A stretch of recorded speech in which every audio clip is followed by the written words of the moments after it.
Welcome back to part 6. As we leave this part of the attic with its great beams and everything, and fireplace, and memories and spirits and ghosts and all that. Walls could talk. Oh, it smells like old libraries in here. Oh, Mrs. Norris from Woolwich would love it. She was the librarian from North Woolwich. She ruled that library with an iron rod. Reading the clues, the men who built the Tudor house left their own distinctive marks. Some details were concealed when the house was finished, while others were left visible. Marks carved into the timbers helped the builders place the correct pieces together, like a giant three-dimensional jigsaw puzzle. They were not intended to be seen. These marks include numbers in reverse or upside down, suggesting that some carpenters couldn't actually read them, but just copied the marks made by others. All the timbers in the attic are well finished, showing that the long gallery was high status, even though the rich interior decoration has been lost. East attic showing the complexity of the roof timbers in 1938. A carpenter's mark on a roof timber in the east attic.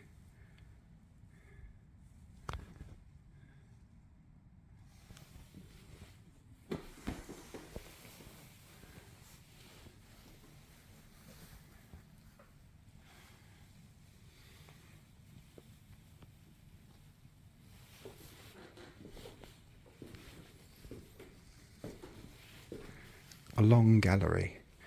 This attic is high status room, running the whole length of the house. In Sisley's time, attic spaces in the houses of the wealthy were often used for the family to retreat. They provided space for the family to exercise during bad weather and to enjoy their own company. Internal walls covered most of the large vertical timbers we see today. This made the room narrower, so it would have seemed even longer. The timbers that were visible had their corners chamfered to give them an angled edge. The ceiling may have included moulded or decorated plasterwork. The 3 figures from the wall paintings in the east attic. A bay of wall paintings in the east attic as they survived in 1834. Now what a shame they was lost. And look at the old windowsill.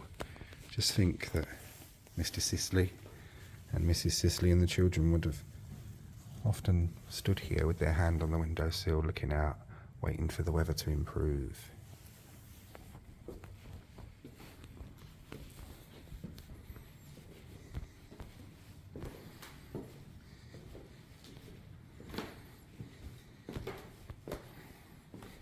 Fords. As we saw in our video downstairs, that the people's memories, Fords was such an integral part to this area for so many. And still is in so many ways. Well, that radiator's nice and warm. No, I better not say that. It's inappropriate. Put it this way, I'll just say genitalia cold, radiator warm. Adorned with paintings, the 1834 survey of the house refers to this attic room as the painted room. We have used the available evidence to reconstruct one of the painted panels that once occupied this space. Elizabeth Ogborne visited Eastbury and illustrated the 3 figures from the wall painting in 1814. Thomas Hitchens Clark produced a coloured drawing of 2 additional figures and included a scale so we could work out the size. Details on the timbers reveal where the painted panels were, located around the room. The paintings were originally floor to ceiling. The costumes date the figures and the paintings to about 1600. If all the walls had been painted, there would have been at least 12 such figures here in the long gallery. The costume figures have been described as being in dancing postures. What do you think? Are they dancing predominantly, or maybe forming a procession?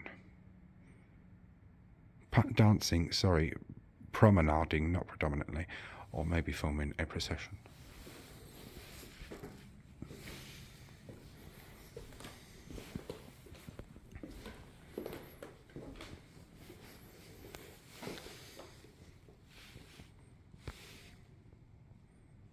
Well, that one could be dancing. That one looks like it's got some kind of weapon with him, so dancing around too vigorously with that would be somewhat dangerous. Wouldn't want to dance near him, would you? Especially if he's had a few.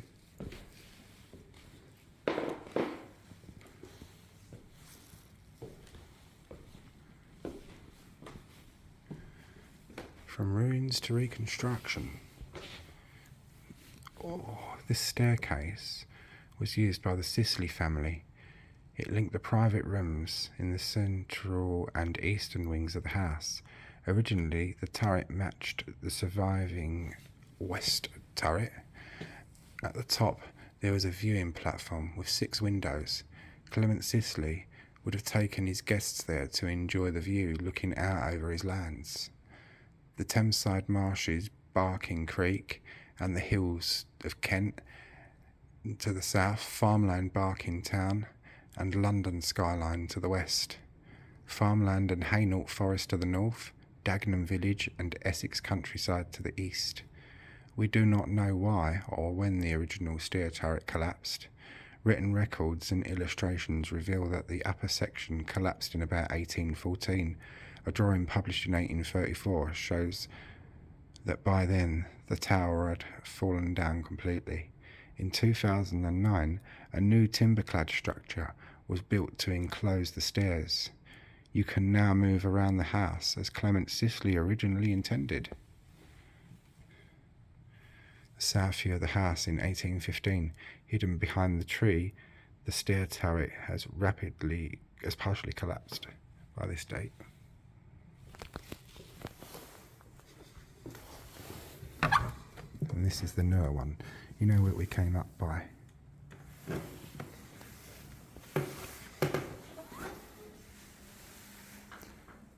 When we started to come upstairs and I showed you the original bits that was left, this is what brings you up to the attic.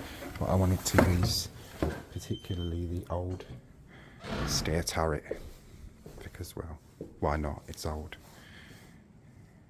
This is for people to get dressed up. London Luke will not be getting dressed up.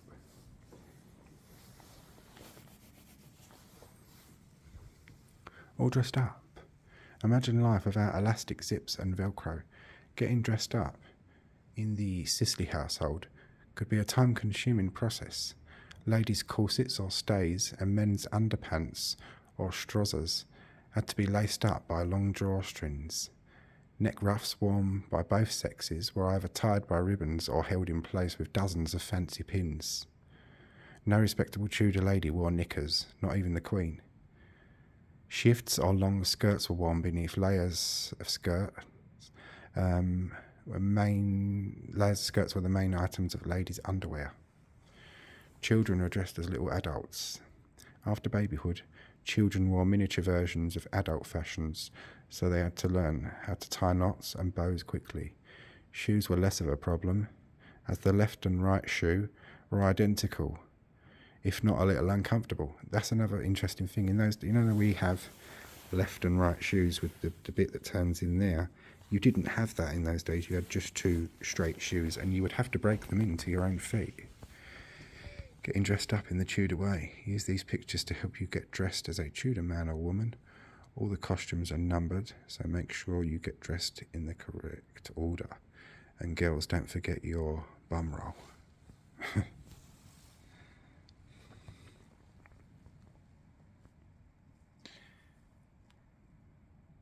This is an interesting fact. Can you believe it? Yes, I can, because I've read it many times and learned about it. There's an audiobook I listened to once called Earthly Joys, and it's about the Tradescant family of early gardeners. And this is where I first learned about this. Tudor people collected urine. Washerwomen used it as stain remover. Cloth makers used it to clean their wool. Dyers added it to their coloured dyes to stop the colours from washing out. Because before the advent of modern bleach, piss, especially rancid piss, was the only ammonia that they had access to. And here are some of these clothes. I will show you them. And look, oh, Jesus, that weighs a ton. Christ. That must have been uncomfortable. I'll sod that for a gang of tin soldiers. That weighs an absolute ton. And these lovely pair of balloon breeches. And you've got the ladies' gear over here.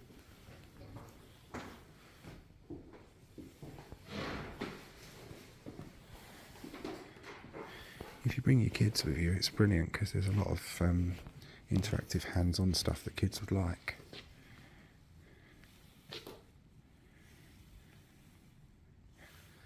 And they are the next generation that will carry all this historical knowledge on, aren't they? So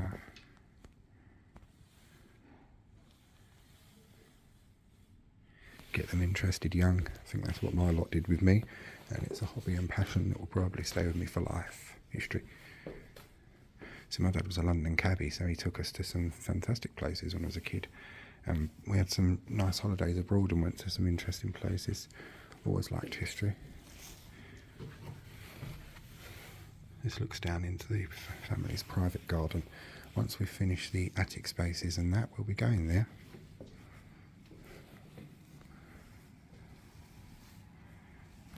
That's the floodgate, Barking floodgate.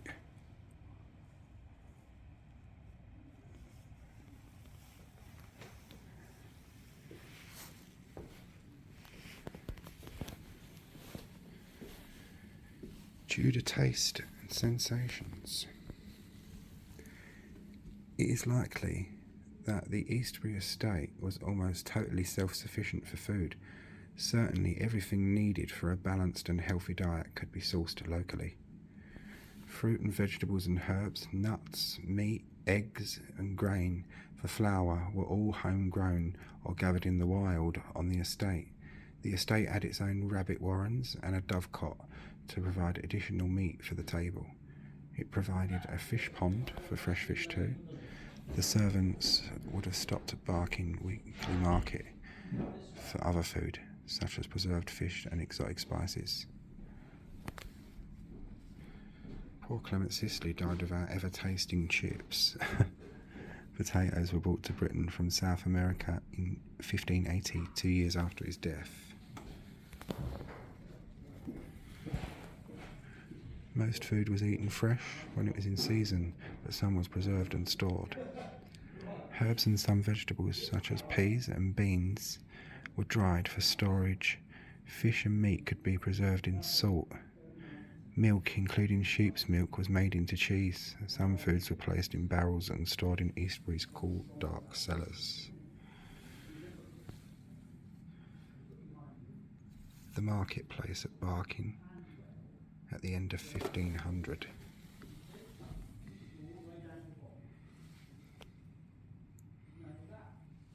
When we go to Valence House, I'll probably show it before. I've made a pocket history of Barking and Dagenham, which takes you from the Neolithic era to our own in less than 40 minutes, if I can get it that length. But yeah, it's a pocket history basically. And the market and Barking Fair features nicely in it, with extracts of real people's memories from Valence House, recorded in the 1930s or noted down in the 1930s. Savoury and aromatic herbs and spices.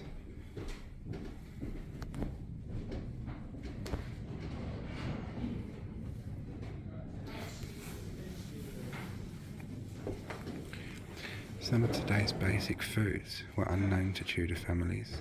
The Sisleys would never have tasted tea or coffee. Their household would have brewed weak, low-alcohol ale or beer, which was drunk by everyone, even the children, as it was safer than the untreated water. Sugar was scarce and expensive, so bees were kept in the walled garden and their honey used as a sweetener.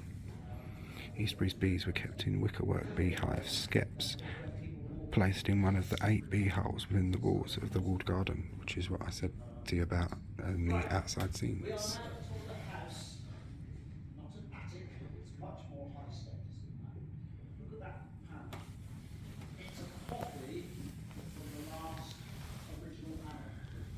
So, all along the walls on both sides, panels like that. So if you come up here, you can see and then across the top,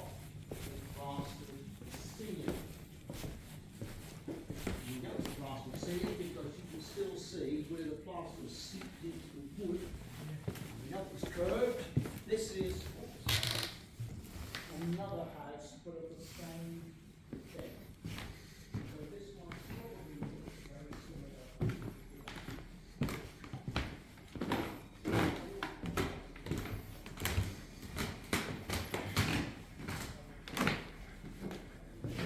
I will take us back down the old turret stair, which I absolutely love, and I'll try not to fall down it. I fell up it, but that's okay, I'm still alive. But only just.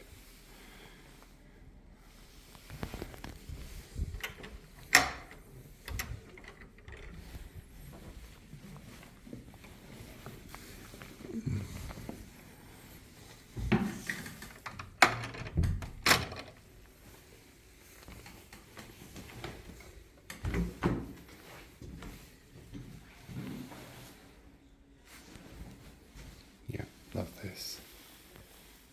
Brilliant. Off we go. Handrail.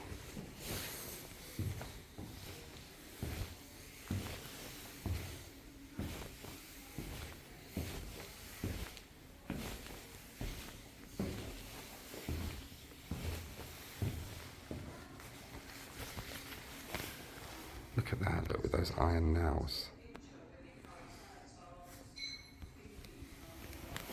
And this is what I was able to notice this as I slammed up the stairs, all these lovely little features.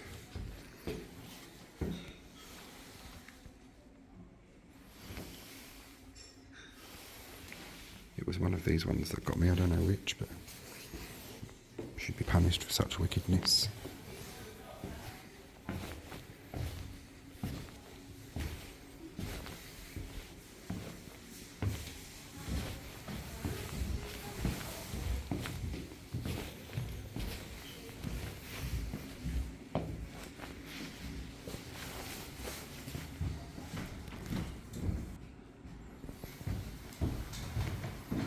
Structure of that is just amazing. It really does fascinate me, and that we can still walk on it. What the memories it must have seen.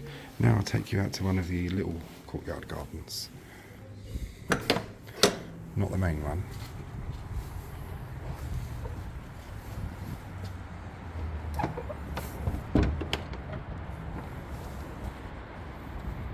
Here we are.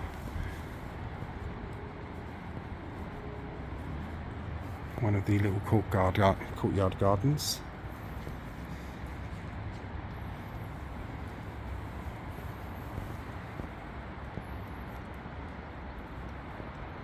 Rich chimneys.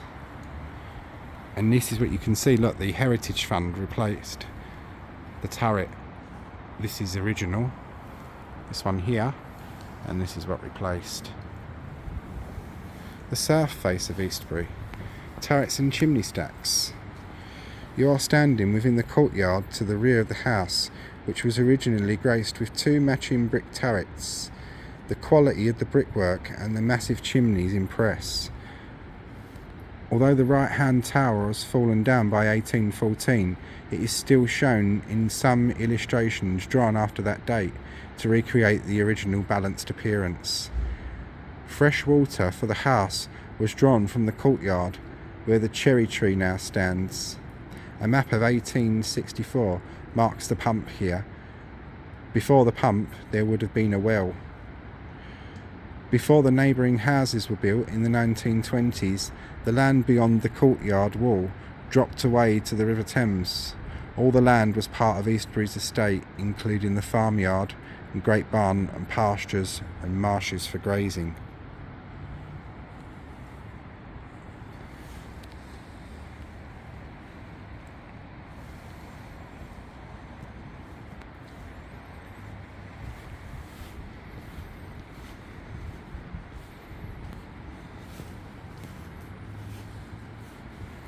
That's where the pump and well would have been. Where this cherry tree now stands.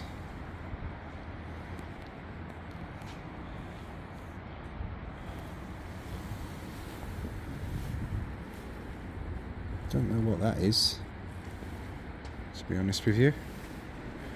Could be an entrance into something, I don't know. Or something to do with storage of rainwater. I don't know.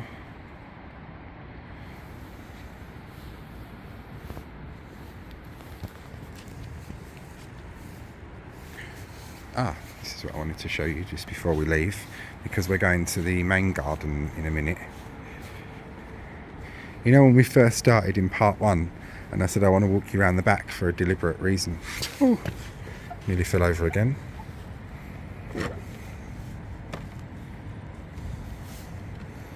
This is where we walked by.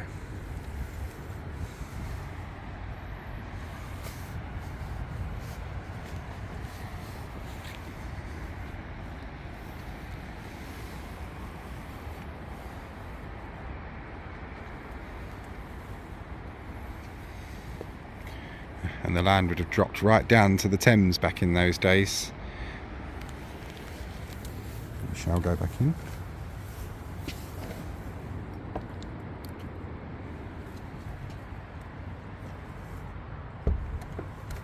Oh no. Oh shit.